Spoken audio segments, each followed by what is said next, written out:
ও একবারে কয়েকটা করে ক্লিক করতেছে।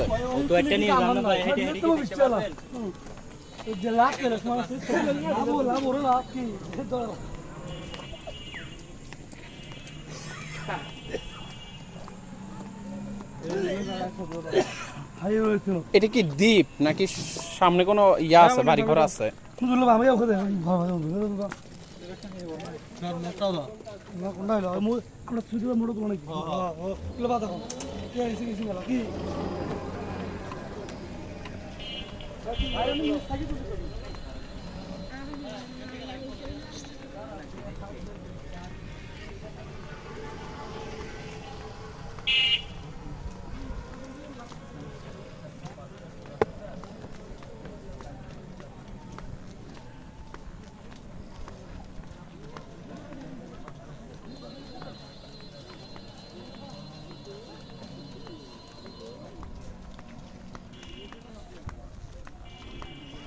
আসসালামু আলাইকুম, আই হোপ সবাই ভালো আছেন। আলহামদুলিল্লাহ আমি অনেকটাই ভালো আছি আল্লাহর অশেষ মেহেরবানিতে। অবশেষে যে কক্সবাজার একটা প্ল্যান ছিল যে আসবো করে, আসলে জার্নিটা তুলনামূলক কক্সবাজারে ঘুরতে আসাটা আসলে বেস্ট। কেননা এখানকার যে ভিউ, বিশেষ করে মহেশখালী, আমি যেটা বিচের মধ্যে যেটা উপভোগ করতে পারি নাই, সেটা এই মহেশখালীতে এসে সেই জিনিসটা আসলে ফিল করতে পারছি। এতটা অপূর্ব সুন্দর আসলে আল্লাহর সৃষ্টি সবই, আলহামদুলিল্লাহ। এদিকে ঝাউবন, মূলত নিচে নামানোর কোনো অপশন নাই। আর নিচে নামলে এখানে পানি দেখা যাচ্ছে, কোথাও কোথাও এক হাঁটু পানি, কোথাও কোথাও একটু বেশি পানি, এরকম হবেই। এই যে বিমান যাচ্ছে, উপর দিয়ে বিমান যাচ্ছে। আমার মনে হয় সামনে বসতি আছে, এরকম একটা ইয়ে আছে, যেহেতু আমি অটো দেখতে পাচ্ছি। আর একটা জিনিস খেয়াল করছিলাম,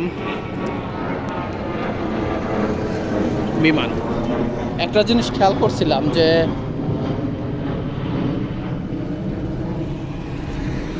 এখানে চারপাশে মূলত পানি, হ্যাঁ, মাঝখানে মূলত এই মহেশখালী যে দ্বীপটা, এটা এখন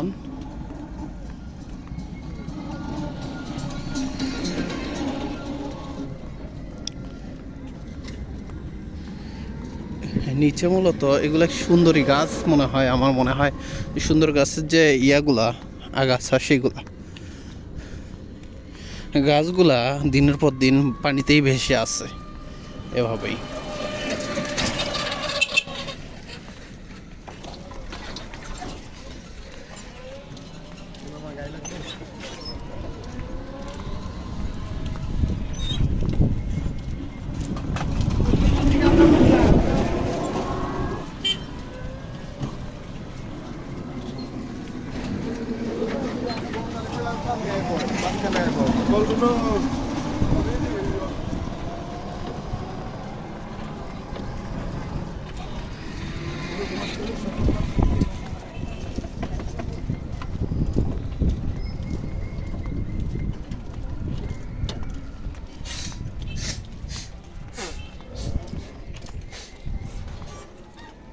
এখানে কি সুন্দরী গাছও আছে নাকি?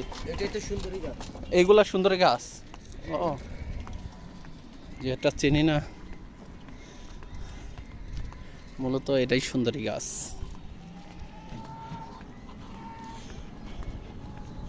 আসলে কক্সবাজার যদি আসা হয় এবং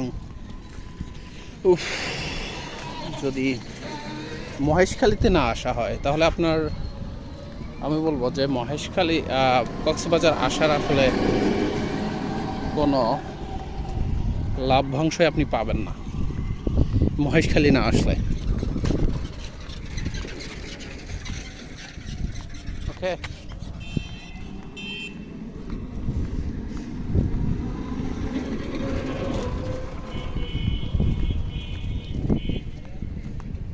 পাহাড়, ওইগুলো পাহাড়। লাইফে প্রথম পাহাড় দেখব। কি একটা অনুভূতি বোঝাইতে পারবো না।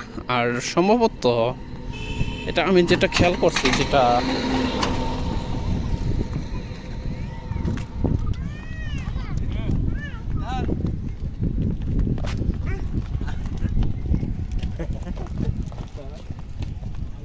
আমি যেটা খেয়াল করলাম যে চারপাশে যদি নদী হয়, সরি, চারপাশে যেহেতু পানি আছে, সেক্ষেত্রে এখানে বসতি থাকার কথা না, কিন্তু না, পুরোটাই উল্টা।